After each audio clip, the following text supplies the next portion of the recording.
કે ધરતી ઉપર જેણે ગાયોના ધણ વાયા છે એ તો પૂજાય છે, પણ સાહેબ ત્યાં પ્રેમીઓ પૂજાય છે.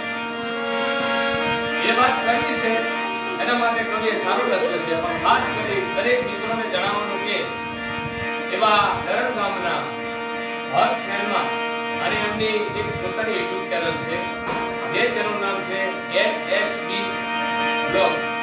તો મિત્રો જેટલી પણ બને એટલી આ ચેનલના વિડીયોને શેર કરજો, કોમેન્ટ કરજો, લાઈક કરજો અને HSB ચેનલને સબસ્ક્રાઇબ જરૂર કરજો. તો વર્લ્ડની ધરતીની વાત કરું એ પદ્માય તારા પ્રેમની વાતો હજી ચલકાય છે, પણ મર્યા પછી માગનોયા મલકમાં મલકાય છે. એ તાકી ભૂતાવડ પ્રેમ